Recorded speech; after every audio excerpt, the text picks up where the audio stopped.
ya émission Tolobela Congo ezali émission oyo ezali pona koyebisa bino masolo nyonso to ekoleka na kati ya mboka na biso Congo kolobela pe makambo ezali koleka na Afrique pourquoi pas mokili mobimba wabino molobeli ndeko kalingunda oyo azali na kati ya Tolobela Congo ezali émission oyo ezali koleka bongo chaque mardi na ngonga ya 10h pe jeudi na ngonga ya 21h30 pe samedi na ngonga ya 10h et pas wapi boko kutana nande kona bino kalingunda oyo azali na kati ya chaîne moko oyo ezali kokomisa biye na bandako na bino sans pour autant que bozala na difficulté bo déplacer te benga bato nyonso to lobana bango ke Tolobela Congo ekoki na Magic TV et pas wapi bokoya kokuta molobeli na bino oyo azwi penda ningisa ya kolobela tina ya makambo ezali koleka na Congo poto koma na kati ya bandako na bino yedike eloko nyonso to posala na kati ya mokili ezalaka bongo na makanisi ya moto moko oyo ayebaka ko banda vraiment masolo yango. Merci beaucoup na yo madame la DG Chantal Diaya na ndenge penda ozwa initiative ya kosala chaîne oyo tobengi Magic TV et pas wapi tozali kokuta na bandeko na biso nyonso to bazali na kati ya mokili mobimba. Merci na yo Cordon Trésor Njeka pe sans oublier Dupont Elto Bolamba et sans oublier le DT Martin Elibo yende mutu azali ko sala misala nyonso tout technique na sima ya caméra ezali kaka yepe susu ndeko rabiso DT Martin Elibo pe na ndeko Tarken Ngongolo na régie finale place bozali kozwa biso ezali bongo na ndeko Gloria Kambulu ibangonde bazali kokotisa biso na kati ya mitema na bino tolobi mardi na ngonga ya 10h pe jeudi na ngonga ya 21h30 samedi na ngonga ya 10h et pas wapi bokokuta émission na bino Tolobela Congo et yambi bongo moko ya baimboka oyo tozi makanisi ya koyamba ye na tongwa lelo pona koyeba kobeta tina ya lisolo ya makambo ya Congo pe moto oyo na pouvoir ya président Kabila honoraire oyo azali sous président na kati ya mboka oyo te alobaka na biso ke ndeko Kabila akozwa pouvoir na ye kobanda kosala nango ti na 2021 mais malheureusement chose curieuse ndeko Kabila pouvoir na ye esukaki bongo na 2018 Pendeko Félix Tshisekedi ayebi kokoba nango tokolobela pe na tina ya bokono to bengi ya coronavirus ndenge ezui ampleur ndenge pe président ya Madagascar azui bongo kisi oyo biso il paraît que oyo abimisi kisi wana azali bongo mwana asilisa pe na kati ya République démocratique du Congo oyo abengami na kombo ya ndeko Jérôme oyo asali kombo ya kisi Sevo oyo ezali komela mabongo na kati ya Madagascar oyo tomonaki pe en interconférence ya Lino ndeko président de la République ya démocratique du Congo ya Kinshasa pe na ndeko ya Madagascar bayeba ko solola pona koyebisa ndenge nini bakoki ko travailler à synergie pote bazwa solution ya bokono wana pe kiswana ekota awa tokoloba pe arrestation ya makambo ya ndeko Vital Kamerhe pe na mwana nteme oyo tobenga kaye bongo Lumumba alobaka bongo azali molobeleli ye atako Kabila kozala te akoyeba toujours kolakisa identité na ye ekapaka pona kolobela tina ya ndeko Kabila ndeko Lumumba boni Kimia ndeko le journaliste mpandisam. Ok ndeko Lumumba okoki koyebisa biso vrai nom na yo parce que kombo Lumumba je pressens que ezaka kombo na ote omila tsakolata parce que Lumumba azalaki héros national patondo mingi na kopesa biso maloba Lumumba tikaka maloba boye. Après moi, il y aura des lumumbistes. Quand on dit lumumbiste, les panafricains, bateau aux avoir révolutionnaires. Alors, on a réincarné l'esprit à Lumumba. Na botami na famille à Lumumba te, ninde kwa Lumumba te. Mais mon limu à Lumumba et ils ont encore ba art, ba vitesse, raisonnement, idéologie à Lumumba et zakat nana. Comment Lumumba la bambité? Comment Lumumba ezali kombo ya koko o aboti tatanana? Kombo botofe ezali kombo tatanana? Combo à Saïs, ils ont combo malanga. Donc on a révolutionnaire, net au lomula va combo va colonisateur. Ndakisa Mobutu aboyi combo ya Joseph Mobutu. Aponi Mobutu kukuwendu wa Zabanga Siseko. Alongoli Joseph Désiré. Mais biso to lomula va combo va colonisateur. Vrai combo na ngezali Botofe Saïsou Lumumba. Ils ont combo pour combattre pour la succès mais combo Lumumba ils ont combo ya Koko o aboti tatala. Ok, ndeko tozo kolobela pona tina makambo ya arrestation ya ndeko mwana nteme na ndenge bakangaki bongolobi ndenge tomona ki basoda bakomi sur place na ndenge tozali komona ba image ezali ko circuler na ba réseaux sociaux tomoni bakangi azoki na mutu pe tomoni basoda bapiller biloko tomoni na kiti oyo ye ndeko mwana nteme bande kovanda tomoni soda na monduki amemi yango na moto bino moto bozali bondimaka Lumumba bondimaka Fumu Kimbangu bondimaka Mama Kimpavita parce que ye pas ali moko ya molobeli donc eloko wana tongo boyoki yango na ndenge bakangi ye bomoni yango boni boyambisa yango wana boni epa na bino bato bozali na religion africaine eza pasi pe mawa po nazaki ko avertir nazaki kebisa ni ndeko ni mwana semi na ba réseaux sociaux na kebisa kai mais na ko chanja ka pe bilungi na boyo ko mo ilungi na chanja ka bilungi tant la chandari le na putana ni mwana semi na saka tika makam oyo région de biso a pesa la réponse à boy na mkosi tonto ba boy objectif mission mwana semi ezali ke akabola Congo mais dit pas Congo comme un pays en dehors à RDC desco ba koko na monde spirituel ba lâcher ba boyer si azali leader religieux azali guide mais pourquoi monde spirituel et ko lâcher ticket na niveau bazo ba kitinaye ba policier ba kangaye bakanga mwana semi te mwana semi azali ko buka mibeko muto azana bokoko akoki jamais ko menacer ko boma ko assassiner ba frère na ye soki ne mwana semi azali ko salela bokoko ma biso moko naturel il fallait attaquer ba chinois attaquer ambassade ba belge aboma ba mindele mais bokoko nezo boma bana moura ba policier FARDC c'est-à-dire ako sala négativité le contraire ako sambisa biso ya mwana sima mwana semi soko na ndele bien au moins dans un pancarte magique ya mundele asangisi bokoko na ki mundele alors que combat ki mbangu etambola raté na biloko wana ye a mélanger ya moni sort na ye sort na ndenge mwana semi bato e mwana semi makasi mwana semi abela libonga azama problème à mutu alors ndeko tango solo baba biloko marque on zo monter que za ko acquiser mutu aza ko diriger religion monene o azana bato wana o azala député national et Azana conseil qu'on a la président de la République Yozo Baké Azana Liboma tant qu'on soit Babiloko nous avons pesé motel mon ancien mazo a mérité condamné à mort mais le coup la RDC ma théâtre de Baotikai ça dit mission les alliés que Bas Congo Matadi Boma Mwanda Kisantu Tina Kishasa et ça la pays en dehors RDC alors que idée wana minde va soutenir na CCC minde va simanaye tant on ça va bêtise est-ce que droit de l'homme ils ont monté tant on ça va crime assassinat c'est dire c'est un criminel c'est un assassin c'est un détraqué mental un mouvement mérité c'est lui mora batouté un mouvement ba qui même pas mawa poni état qui n'a coutumier na présent biloko mona c'est masala mu donc il ko manifester contre le gouvernement toute autorité vient de dire wana mukanda ya ba colonisateur ba yuda babi ko continue ce que ça y pouvoir établi par Nzambe natanga kabila manke kabila natanga fatia manke so fati so mona c'est madame tamayi fati ka ba grigri wana ba grigri na wana nizo mimela ba pourquoi mais na pouvoir kabila asa évadé mais na pouvoir fati fa ba kanga fati ni tibatika mais ba tiki au moins que il y a un problème dans mutu asa personne ba to kanga kana kati c'est 120 130 personnes qui ont une parcelle na ba obaza otage obaza ko bouya même ko ça ba idée na c'est un homme a mérité même pas ko fana na bato de ba kangi bongo ngai souci na ngezaki ke ba kangai na ngi na participer même on peut ça on former ba idée mais le ko ba on mérité da kangi na policier on a besoin de beaucoup ya ko zoti ba biloko anda kwa mutu so parce que so bazaki na posa ya individu wana na yebi que madame Chantal Diaye azako azo tinda penda mo mituna pona ko yebisa biso ke meka ko tuna ndeko Lumumba tant ba arrestation marque on ezali ko sala mo zo mo te kezali arbitraire ko ya ko kanga mutu ko koma tina niveau ya kozwa ba biloko na est-ce que biso tous ba population congolaise en particularité biso ba kino to ko pesa confiance et pas la police na biso toté tout salaire mérite leur salaire. Mon ancien maison mérité, fallait ça ma bon. Allemagne ma brutalité. Parce que le soldat a une brutalité. Et voilà, on va pas qu'ils aient président, pas qu'ils aient l'état, pas qu'ils aient justice. Parce que le soldat va jouer qui. C'est normal.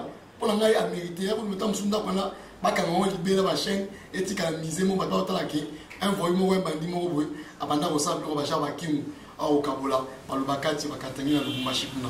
C'est-à-dire à soutenir par l'homme blanc. C'est que la militaire biso noir africain toza mukie tokufi ebele zokufi ebele yo soso sino ba idée ko kambola pe ko buma kimbangu ayaki kosangisa kimbangu akosangisa mukongo muluba muswahili mungala mais yosko mukongo ndenge ni kimbangu ndenge ni ni mona sema za ko recarner kimbangu te aza kimbangu te pe ko tika ko za kimbangu te si mona sema ki vrai kimbangu ba ko kanga ita kuma ita parati Mwanansemi aza kimbangu te, aza vrai kimbangu te, wana elobi ndeko na biso Lumumba awa toza toujours koyebisa bino que émission na bino Tolobela Congo ezali koleka bongo chaque mardi na ngonga ya 10h pe jeudi na ngonga ya 21h30 et na ngonga ya samedi na ngonga ya 10h pona koyoka toujours sango tolobi o nyonso to azali na posa ya koya kolobela tina ya Congo ba numéro ezali toujours affiché bokoyeba ndenga kobenga bokoya kokuta équipe colossal oyo ezali kosala vraiment misala nango malamu tozali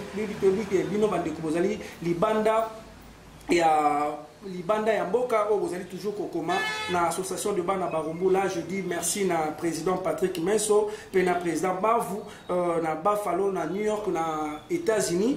Merci na yo mama Ani Mafema Miyalu mama na Felani na ndenge toujours bozali kobeta masolo na ndenge to yebaka toujours kokoma wana uti koloba pona tina ya Monantemi. Donc o no sozali koloba na yambie na kati ya émission Tolobela Congo parce que zali ko concerner kaka na babloko ba arrestation soki tozongi mwasi matangu bokono ya corona eyaki vraiment makasi ndeko Lumumba tomonaki bato bazaki paniqué bato bakimaki ekomaki ba confinement parce que ba mot français oyo toyokaka ba délestage ba confinement ba déboulonné eyaka kaka soki événement moko ezali sur place et natango mobutu ba kombo wana ezalaki te mais lelo toyokomona tango bokono wana ya corona ezwaki vraiment ampleur na kati ya République démocratique du Congo peli mokili mobimba balobaki na batuke bazala na kati ya bandako après moment moko tango baye ko kanga directeur ya cabinet ya chef de l'État monsieur le président ya UNC monsieur Vital Kamerhe tango bakangi après le kwana ezwaki et couper ça vraiment ampleur qu'on est quand même na bokono oyo ya coronavirus mais ya kotala ndeko Vital Kamerhe azamuto oyo abenga le pacificateur bandeko ya UDPS ba yembela ye ba diaspora ba kumisa ye tango pendeko Vital Kamerhe a désisté cause à la candidat président de la République ayaki bongo ko soutenir ndeko Félix Tshisekedi et bongo boni na moto boliaki na ye o wayebi makambo nono surtout ale subitement o kende ko livrer pour bakanga ye bino ba to ya religion africaine autant boyoki eloko wana boyoka kiango ndenge parce que yende ko Vital Kamerhe ayebaki ko yambisa bandeko ya est nyonso surtout po bayamba ndeko Fachi ezali façon ya kofuta moto marque wana to atili ebita de poids glisser ce qui Fachi alingaki ndeko Vital Kamerhe te matondo mingi na kopesa biso maloba on a tout ça va tout ba parti politique te na za défenseur ya Kabila na monde des esprits na monde des esprits na défenseur ya Kabila na vivre dans le monde physique ne besoin mon monde palpable aux est touché mais le monde spirituel na za pe suskuna me dit na mon kilo ba robo ya Kabila mais nga za pour défendre Kabila alors que le dossier à Vital Kamerhe moi reconnaissance que asara pe que président république quand le bien Fati en 2006 pas voter entre Bemba na Kabila il y a ça réforme ba idéologie à mokumbi maki ya ndangata son raté c'est Vital Kamerhe ba idée à PPRD tu vas ça marquer ba yimta a fondé PPRD même à participer alors Vital Kamerhe a bien travaillé sur le gouvernement Kabila pour travailler bien ce qui met des enquêtes à démissionner et comme il a tout à Fati ba Vital Kamerhe a yibi na pesi de Diano ce qui Vital Kamerhe a solo vraiment participé à Ibambongo wana c'est bon mais ça a participé entre parenthèses mais ça a participé à Oyibato ce qui est un sujet dans la gouvernement à Kabila Albert démissionné à Longwe pour autant Samboka BNT à ce point qui m'a bien quantité mais boni et toi Fati Aibi pour préparer 2023 à président Aibi pour déstabiliser mais na bakor na bango ezalaki Fati akozwa premier mandat et deuxième mandat ils ont ndeko Vital Kamerhe ce qui a kozwa na yebi ke ndeko Fati alingai ko soutenir ye tozolo baké parce que on dit il y a pas de fumée sans feu c'est-à-dire ceux qui ndeko Vital Kamerhe azui parce que nga na yebité mais ezana ba mikanda o eza confirmé na ndenge bandeko bazali ko bazaki pembeni bazali cité na kati na seke ndeko Vital Kamerhe azaki mbongo na lingi na lembisa moke dossier Vital Kamerhe Il y a des gens qui aïbi, entre parenthèses, pour Bambasso Moana. Bamekate ko boto la par exemple mandat pour ma voiture, c'est important. Si on a boto la vita camé mandat pour ma voiture, c'est bon. Beaucoup de boto la Belgique. Belgique a un contentieux belgo-congolais. Azana nyongo ya Congo. Bakata maboko, batumba, balamba njungu, basala colonisation, basala déportation, traite négrier, bamima banoa bakena vers Amérique. Alors, roi Léopold II, asala assassinat babuma banoa. Alors, quand on a Belgique a un Congo, le gouvernement congolais est incapable de recevoir la Belgique. Mais Vita Kamere, c'est bon, il y a une arrestation. Pour y aider, à participer au PSA 100 fois été. Mais ils ont ramabé au niveau du directeur cabinet, au sein de détournement, bongo, bilo bongo, au Ibambonga bongo. Alors, bongo, ils ont bon à fatiguer, ils ont bon à boka, au été crise, au peuple a souffert. Mais pour l'anglais, ce qui va au Canada, c'est bon. Soit on mérite qu'on fasse la justice et c'est bon. Mais que c'est bon. Mais que va passer à son magité. Bon, au Belgique, à Zanango. Angleterre, à Zan compte à rendre la bisso. Biké qu'on a bisso la confisqué na Belgique, l'Angleterre, na Italie. Mais quand Vita Kamere comment dire moté. Ce moment là la Vita Kamere to la département Luaka. Ce moment la Vita Kamere to la matata poni. Ce moment la Vita Kamere bo la Pinoti Bala. Ce moment la Vita Kamere to la Bemba. Ce moment la Vita Kamere to la Moïse Katumbi, ainsi de suite. Rolanda pe Kabila. Dès Kabila beaucoup si marité parce que Kabila ninga zawana celui Kabila qui mutumabe to mi kozonga mo muke. Bolo na haine avec Kabila. Kabila ça qui mutumabe anga ça la deux choses. Entre troisième mandat, entre Bomatabo Kita, Shadow et président. Mais Kabila peut se pouvoir la moi la boca. Mindele, na Kabila, c'est l'exemple typique. Prenons un exemple. Mindele va aussi à Titi, tu sais qu'elle le père. Va tromper, tu sais qu'elle dit pendant très longtemps. Tu sais qu'elle a dit pire mon bout. Tu sais qu'elle a dit mon ninga mon bout. Tu sais qu'elle a dit un père. Tu sais qu'elle va aussi pas américain, va jouer pour utiliser à son opposant. Tu sais qu'il a Bundisi Mobutu. Mobutu a confié à l'Omoué, tu sais qu'il a ce pouvoir. Mais tu as un pouvoir en Afrique, dans le Congo, les gens embêtés. Bon, continuons sur l'Afrique et nous appelons ça les Occidentaux, les Européens. Et non, Djamba qui connaissent. Djamba dans le Congo, est incapable de retenir le pouvoir. Parce que tu as le pouvoir mondial. Mobutu n'a pas ce pouvoir mondial. Mobutu a sali trahison à Bomi Lumumba, n'a pas ce pouvoir. Tu sais qu'il a essayé de combattre Mobutu. Tu peux ce pouvoir. Mobutu a lobby à bas costume, toi ta costume la cravate, tu sais qu'il a dit costume la cravate. Tu sais qu'il a alors travailler pour la mindele, pour la résoudre le conduit, qu'on s'est mindele. Mobutu a zoté mais mindele, Mobutu ne soit en marche, tu sais qu'il. Et le moment Mobutu a confié, Kabila le père aïe, tu sais qu'il a sa place à Mobutu, Kabila le père musée, va passer pouvoir pas mindele. Et le moment Kabila le père est comme Kabila Kabange, tu sais qu'il a Mobutu Kabila le père, Kabila Kabange, mindele va passer pouvoir. Mais Mobutu a passé Fati pouvoir, ils ont délété, ils ont embêté, ils ont dit Kabila. Est-ce que entre Mundele et Kabila Ndeko Lumumba, tango za koloba ke fatena nya bundisi bandeko bazali kolanda yo, bazali koyoka makambo bazali koloba.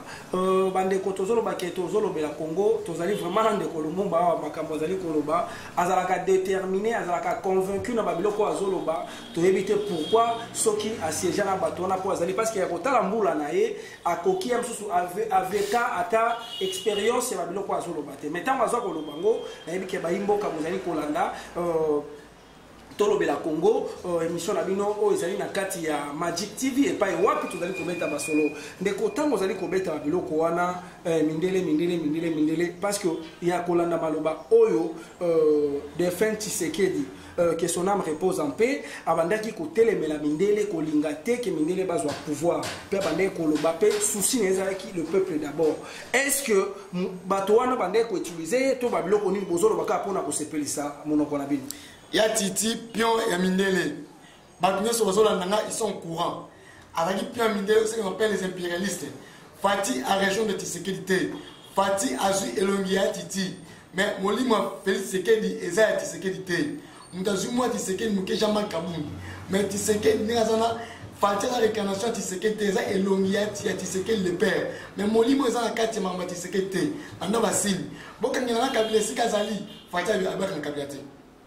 Tu collabores na Kabila te, Fati a collaboré na Kabila. Fati a combattre Kabila Kabange te. Fati azali wana pona kosa la réparation mais rêve au papa na salaki. Tu sais que Dieu m'a appuyé tout ça là au pillage, tu piller plus de 300 quelques magasin d'entreprise. Il y a Mindele va limiter. Le pays jusqu'à présent 2020 tout ça en plein chaos. Donc moi toi Tinda qui va piller Zaki tu sais que. Mais tant qu'on menace tout ça va marche, pas marche. Non, ils ont qui revendication quand même, il y a population. Il y a même chaos. Qui n'a souci que Tshisekedi a le pouvoir. Tshisekedi est intouchable. Tozonga moi muke ya kolobaka tina ya kondo Tshisekedi na CNS.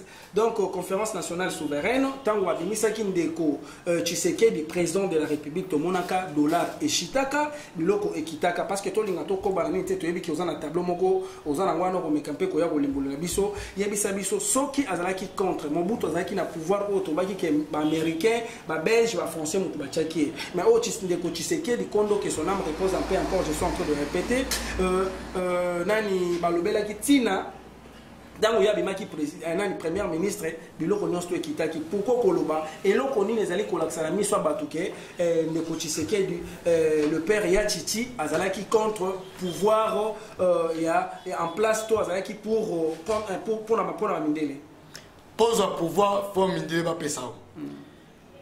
Mobutu a eu pouvoir Mindele, Kasavu a eu Mindele, Kabila le père Mindele, Kabila le fils Mindele. Mais pouvoir à Fati et pas Mindele. Nous avons organisé l'élection Kabila. Réponse à l'autre Moutou Nezanga. Nous avons organisé l'élection Kabila. Nous avons déjà président Kabila. Nous avons déjà Fati Zananga, Cour suprême à Kabila. Alors, Mindele Nengazawa a combattre Fati pourquoi? Parce que Fati a Mindele. Excuse Bolimbisi. Ce Fati a pesi Mindele Kabila. Abomi to bakangiye Fati ne opese Mukondi. Jusqu'à présent Mindele a reconnaître Mukondi a Fati te. Ndakisa pobo ndimanga preuve à l'appui. Na stade de martyr campagne ya Titi alobi boel. Na uti pas bateau va pesa Mukondi. Déjà va bisinga. C'est-à-dire a uti pas banani Mindele et Mindele ba ida Kabila.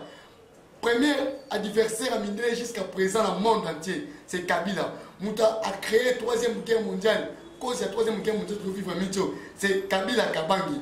A commis Iran puissant, a commis Chine puissant, a commis Corée puissant. C'est-à-dire Mindele va ça contre Kabila. Puis Mindele Zaki Martin Fayoulou.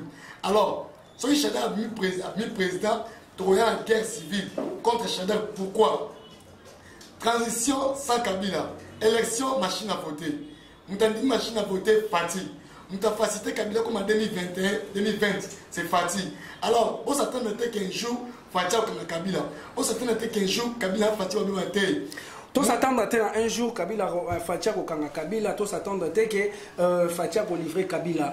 Ndeko Lumumba, je crois que wana équipe technique baza au salabiso sim, tous allez vraiment au poussana. Donc tolingi to meka, o meka non ko yebisa biso, tina tableau na bandeko, bo comprendre tous allez télévision ezali ngoga, on ne peut pas se focaliser kaka na esika moko pona kolobela nini ningisa ya makambo tozali kolobelaka tovandeli tolingi tosimba mwa point soki bokosepela na ndeko Lumumba oyo toyambe na kati ya plateau tokolinga toujours po toluka tobenga ye po toyeba ndenge kopartage ndeko Lumumba ameka mpe koyebisa biso ntina ya tableau na yo parce que chaque fois tomona grona balabala oyeba kolimba omeka mpe kosynthétiser mwa moke po bandeko balanda na yebi te ndeko Martin soki bokolinga bozwa tableau wana to nandeko Tarquin ngongolo bo mais camper ko focaliser pour ay bandenga ko expliquer biso tina tableau et surtout to se permis banana en fait na habité soko banana photo to banana tableau na ngai ça ko pesa explication du monde na so expliquer ba temps ba signe auto commis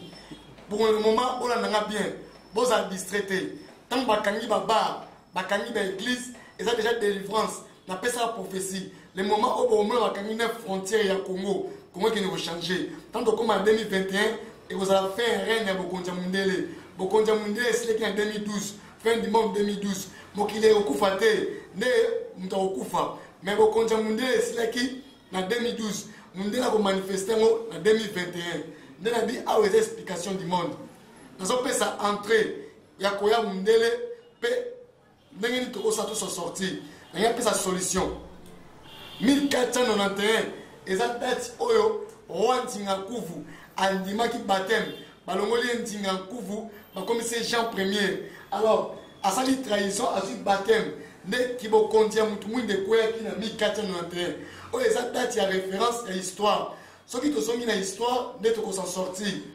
Mon peuple périt par manque de connaissances. L'homme noir a la connaissance te.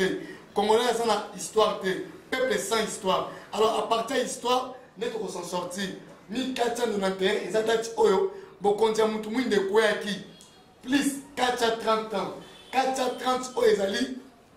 Biso, africain, ba noir, Égypte noir. Tonyokolaki, bana Israël. Les Israélites sont des blancs. Alors, batu mwindu. Bakangi bana Israël pendant 430 ans na Burumbu. So j'ai mis 491 plus 430 et repère ça 1921. Na 1921 Kimbangu abota mateme. Molimo ya Kimbangu ya bakoko elati Kimbangu na 1921. Kimbangu aza mwana ba 1880 quelque. Alors que 89 1889 1921 de Kimbangu a côté le mena mundele et ko ça que na 1921 bisona mindele to kabwani tito komi 2020 autres zonyo koma eza prolongation inutile mundele azoni motika bisote ya momoni fumukimanga lubaki na moment auto koma boy l'homme noir devenant blanc blanc devenant noir première signe ezali que noir après na okiti ya bokonzi ya mundele Obama pape akosa la discours abi que je vis Dieu Dieu est noir Dieu il vient en Afrique bisona mindele sito silaki na 1921 donc on a une massive pouvoir et ça donc là les Égyptiens balikotika bana Israël et bana na sinama gorodo mai komi makila mai zipi bango ndenge peso sa malelo mindele Californie et zo zika bazambe zo zika ce qui appelle problème climatique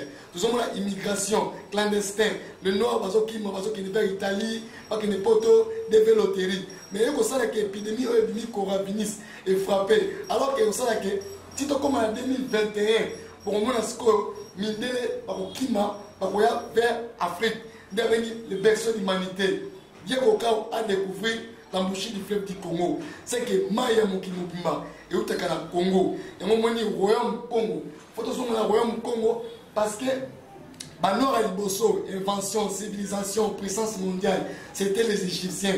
Les frères égyptiens, ils avaient noir. Pharaon, Azaki noir. Kutankamo, Azaki noir. Ils ont changé les histoires. Donc, en 1491, to bumisi bonjambe 1921 to silana mindele lokola mindele ba mikotika bisote de sa explication du monde ba omona ba effet ba épidémie banjala ba tremblement de terre ba glace Australie ko disparaître ba mboka mususu ko sanga mai France et ko disparaître la pays mususu ko kota crise mais ce qui a suivi kota ngambo ya Bible ezali arme o ya colonisation o facilitaki mindele akota de mindele ko installer ma prison asali église école bazui ba statut ba bikeko ba krikri ba pouvoir africain ba kena mona Europe na Angleterre na Belgique pe na Italie to kangami ndenge nini mundele akangi biso Italie akangi biso sur le plan spirituel bon jambe vandi kuna Bible église catholique et sur le plan physique ezali Belgique yem ta participer à la colonisation qu'on a biso to colonisé par Belgique États-Unis il y a une renforcer que biso to toujours soumettre à un saraba pouvoir na donc États-Unis Italie Belgique ce qui est 20 divisé par 4 et puis 5 cinquième président 20 divisé par 5 et puis 4 langues nationales Martin Fayulu a un programme aux a présenté parce que Azam Tamba Moulou est pas Zalana Mukongo Mungala Muswahili Muluba 4 cinquième oh là 5 présidents mais na physique Fati à sa cinquième président physique mais sur le plan spirituel à sa cinquième présenté Fati est le premier président oh Batoumi du Batie Bamomoko et moment il a dit vérité à urne quand on dit vérité à urne Fati a souhaité ce qui veut dire vérité à urne le coup c'est que Martin Fayulu a liboma mais ce qui vérité à urne ils ont existé c'est que Kabila l'équipe minde na pouvoir pour battre minde na pouvoir battre président africain na pouvoir et ça mindele exemple typique na Burkina Faso Blaise Compaoré Boma Thomas Sankara aux pouvoir Mobutu Boma Lumumba aux pouvoir Ouattara Pesa Biso Gbagbo aux pouvoir Léo Kadhafi Alors, awa siko ezali ke soki minde ba organiser élection comité international ba va installer 5e président. Donc quoi minde ba organiser élection te muto organiser élection Kabila kologer. Muto sasi ba jeune eza Kabila. Alors Kabila o ta muto ya lingi. Donc moi ba benga encore libala FCC cache te. Kabila zali lokola roi pour le moment. Roi ya Congo ezali Kabila. Président Congo eza Fati.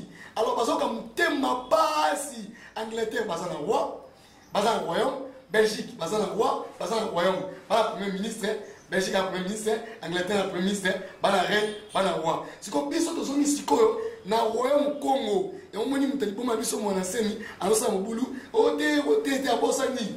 Mutu o azali programmé à installer au continent sur l'Afrique, c'est Rwandi Ngankuvu. Rwandi Ngankuvu pour l'instant ezali Kabila. Demoni Kabila comme une étape ya Rosoma sur 2023 de Kabila zona te ozo koposana. Kabila a capacité 10 ans encore Fati na pouvoir. Azana capacité wana parce que protecteur ya Kabila pour le moment tout le monde sont courant, même les Européens, même Satana, même Angelou, même Congolais, Kinois. Ils disent que nous battre la Kabila et ça Fati. Parce que dans le stade de Marty, Kabila ça le pouvoir. Parce que là, Kangela Biso Kabila pourquoi ils disent que Kabila existe kaka?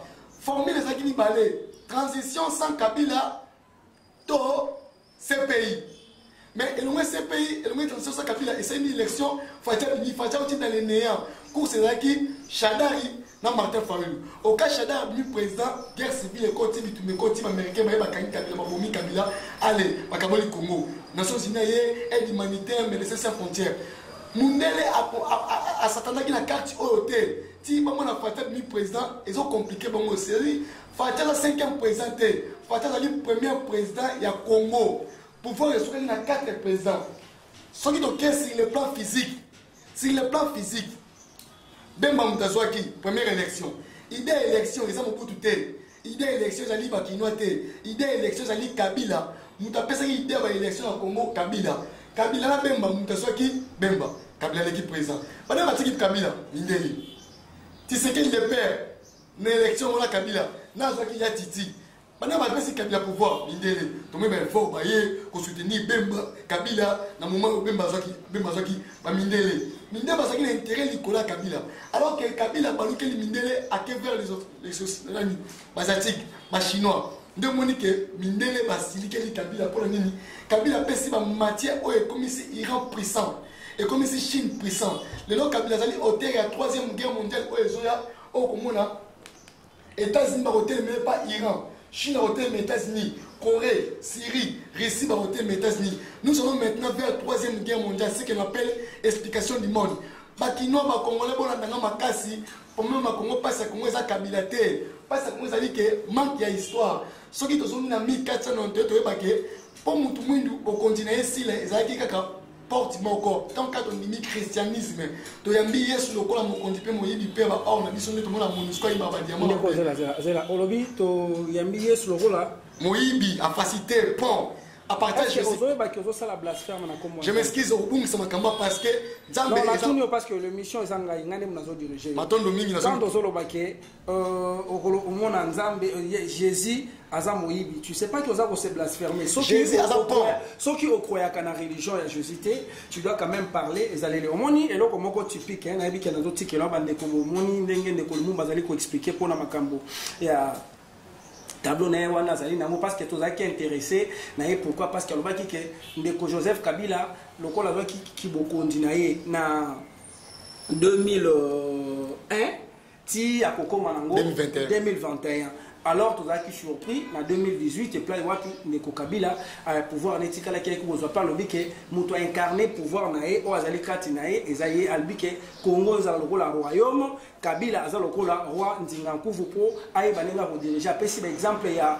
Angleterre il y a Belgique le roi bazana roi donc biso ti tozo vivre boye on sait que donc tozana royaume Congo oyo roi na ezali ndeko Kabila pe président na ezali donc autour bande ko Fachi aza lokola premier ministre wana ndenge ndenge non parce que dans le lobby na ba royaume ils aza lokola premier ministre wana ndenge ndenge non parce que dans le lobby dans le royaume, ils ont un royaume après premier ministre, ils ont même Ndeko Fachi, Aza premier ministre, c'est-à-dire que Ndeko Fachi Aza dirigé et pas il y a Ndeko Kabila. On a dit Koloba, ils allaient concerner. Tant qu'on a dit Koloba, la Makamon Abino, il n'y a pas quand même aux alentours d'éclaircissement, où il va couper sur des détails.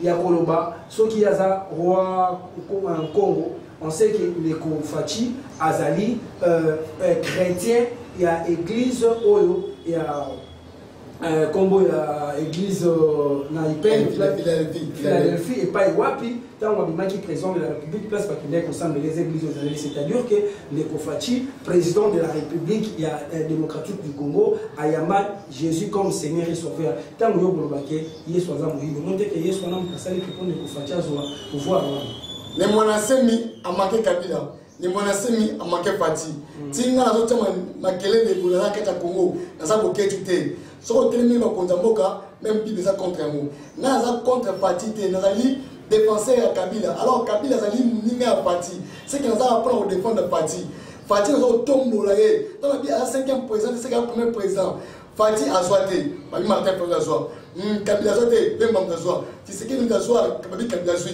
ingo baboye élection za mambo mukili politique soit disant au kuta tant qu'il m'a envoyé à 3 signes na 3 signes là on a science politique et religion. Alors, nous avons une science, politique et religion. Pour l'homme n'aura s'en sortir, il faut développer la science. Science, c'est ça. Sur 2 minutes aussi, ça tableau parce que Régis Salimis aussi. Science, c'est ça, Mayeli. Politique, c'est ça, Moussouni. Religion, la spiritualité. Alors, pour s'en sortir, une minute, il y a une indépendance spirituelle. Opposant, chrétien. Majorité, chrétien. Au moins, nous sommes opposants congolais, à aucun gouvernement en place, chrétien, chrétien. Dans l'église, chrétien, opposant, chrétien, Kimuta, chrétien, président public, chrétien, général Kanyama, chrétien. Alors, vous allez esclave, vous allez ceux qui sont ministres, les députés, les gouvernement congolais, en Suisse, la banque à Poto. Tandis qu'un bon la banque mondiale, et où tu n'es pas mondial. Ceux qui sont avancés, c'est pour le président africain, par exemple, toujours, il y a colonisation mondiale. Vous allez esclavagisme spirituellement, pas coloniser biso mentalement, spirituellement.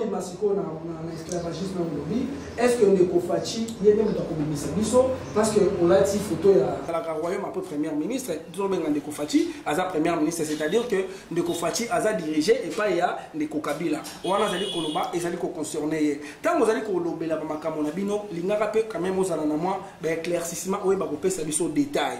Aux allez il y a Koloba, ceux qui a roi en Congo.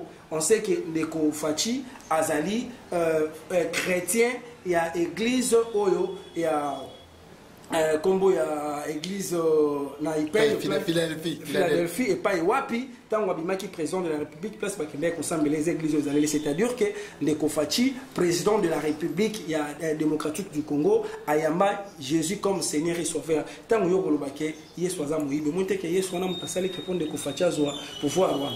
Les monasemi a manqué Kabila, les monasemi a manqué Fati. Tinga na zote makele les boulana kata Congo, na sa boke tute. So telemi ma kontamboka, même Bible ça contre nous. Fati a soité, Mami Martin Fayulu a soa. Kabila soité, même Mamba soa. Tshisekedi nous a soa, Kabila soa. Ingo baboye. Élection za mambo mukili, politique soit disant au kuta. Tant qu'il m'a envoyé à 3 signes. Na 3 signes là, on a la science, politique et religion. Alors, nous avons la science, politique et religion. Pour l'homme n'aura s'en sortir, il faut développer la science. Tu peux sur 2 minutes pour 6 tableau parce que Régis Salimis aussi. Science, c'est ça, Mayeli. Politique, c'est ça, Moussouni.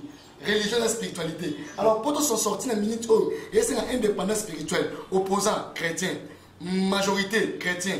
Au moins, nous sommes opposants congolais, à autant que nous gouvernement en place, chrétien, chrétien.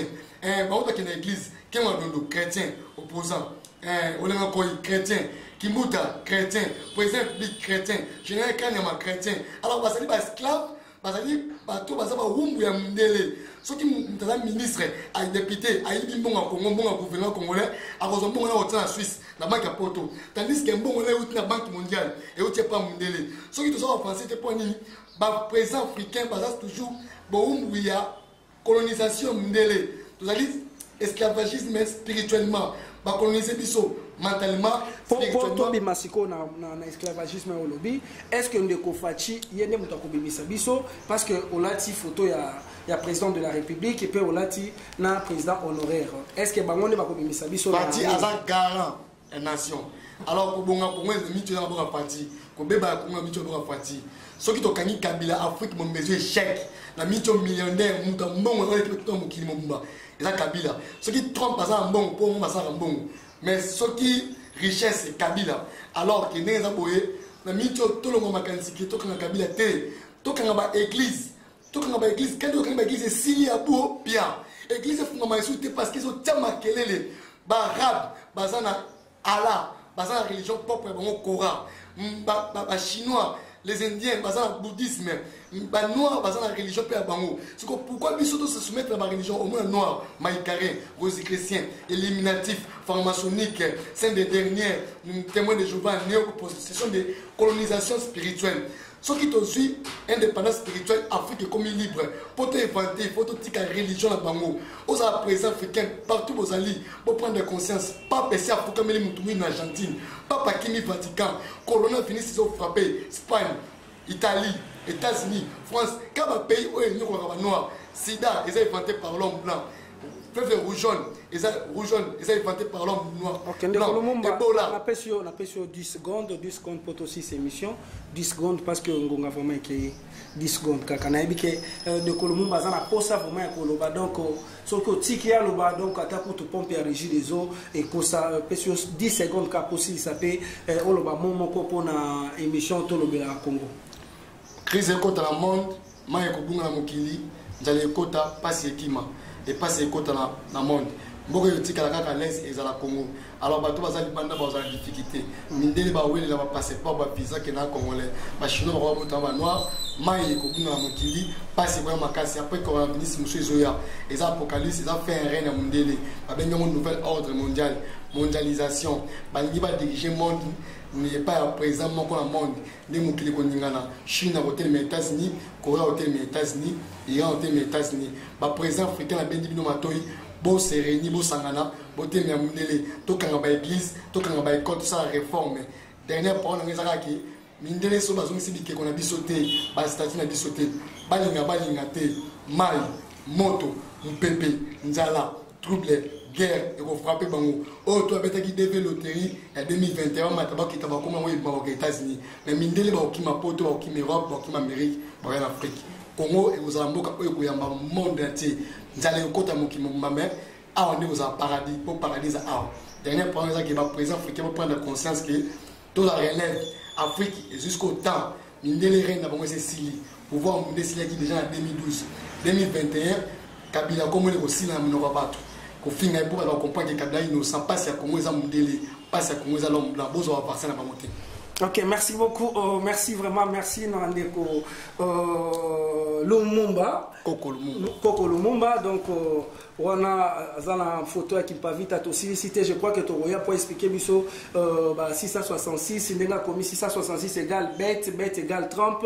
Peut-être si $1. Alors pour natina makamba climat, problème climatique, immigration, crise humanitaire, on est vraiment tina yako solo la nandeko. Merci Nandenge au se permettre qui otika ba makamono oyana kati ya émission to lobela Congo.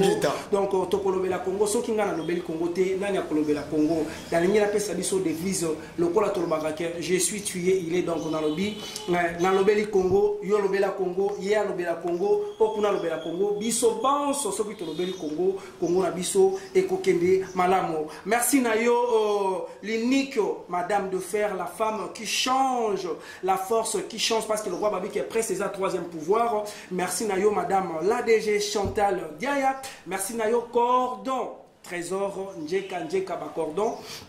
Merci Nayo Dupro Elto Bolamba DT Nabiso donc directeur technique le plus jeune l'homme en favoris très propres. P comme on a Martin Elibo, sans oublier les caméramens élégants à la taille prophétique, Tarken Ngongolo et la régie, tout ça toujours un grand prêtre donc Bouboul, donc le bulldozer de la régie, c'est toujours Gloire Kamboulou et pourquoi pas Tolobi, Jésus les rocs, j'en t'ai dit, merci Mingi, Nandenge Olobi Penda Obi Okozwa charge et à Kolatisa Kalingunda, Ndeko Kalingunda na chaque mission, nous a toujours ma couleur d'été, vous allez toujours surpris, Soko Moninga na Latima veste et salimoi Jacques parce que Jésus les rocs à Lobi Azad disposer ma costume pour Nanga, merci beaucoup Ndeko Popon, Olobi Nanga vraiment Kali, chaque fois que ça l'émission Nazana Mbonga Opesa Yote mais et Lamba quand même Toko Kopesa. Merci. Merci à l'association de Bana Barumbu, président Patrick Messo en direct de Paris, Papi Chongunda à Paris, Christine Mbonda, Aimé Juma Pemojo Doi, et Carlos, merci na yo na États-Unis, na New York précisément, na quartier Buffalo et pas un Congolais accepta que ça tous les Africains, nous sommes pour bakuta na Kawana chaque samedi, président Bavon, Bavou na Buffalo et pas Zalakape, pourquoi pas maman sociale ou Izakasoko Bengi, donc tu nous na contact na DT, donc soko pesika ka numéro Bengi, donc code yemba la moko et yemba la moko maman Annie Niyalu ma fait maman na Felani, Richard Mangunza na Katia Espagne moto a sauvé donc bateau porte oyo ezui coronavirus et sauté pas naé et qui na porte mususu. Merci na yo Mathieu Mobindi donc président ya CBC. Merci na Dame Joséphine, Maman Pasteur Mengi, na France P, Trésor des Ora, na Strasbourg, Papi Chongunda, grand frère propre, donc Papi Chongunda, grand frère propre, Pato, Polino, Bino Nosto Bozali, pourquoi pas Maman Georgine Monda et Torobo Sanate, la fille en rose, donc la couleur exigeant. Gemima, donc toujours Azali Pembe Nabiso, pourquoi pas Aziza Bombola Amba, Kaliazi Kamerji, Kaningunda, P. Carlos, tout ça, Bana ya Ndeko Kalingunda, Tolobi, Bobenga na numéro, oh, nyon surtout, Azali na problème, ya Poloba, émission Tolobe la Congo, Ezali émission Oyo, Ezali Kaka na chaîne Moko, oh Tolobi, Magic TV, et pas Wapi, beaucoup Tabiso, Kozala, distraité, Soki Kaka Moningonga, ya mardi na 10h, au Bengi Bandekono, Boya, Tolobe la Congo, Nalobe la Congo, Olobela Congo, Tolobela Congo. Jeudi na 21h30, Nalobela Congo, Olobela Congo, Tolobela Congo. Pe samedi na ngonga ya 10h, Nalobela Congo, Tolobela Congo, Tolobela Congo bisonyo surtout. Merci à l'équipe technique Mobimba, merci na batonné surtout Tolobi. Portez appelés les pour na bateau nosto balingi koya pour participer. Bon comme les biso na WhatsApp na 089 77 19 740 to bobengi biso. 082 28 67 706 plus 243 89 77 19 743 la numéro WhatsApp pe besoin mon la télévision plus 242 82 28 67 706 wana bobengi bokozwa émission na bino Tolobela Congo o ezali ko dirigeamé pe ezali ko lobela tina makambo mboka pe ezali présenté pa ya ndeko na bino Ndeko Kalingunda boyongo nde tokutana bino na prochaine numéro. Ciao.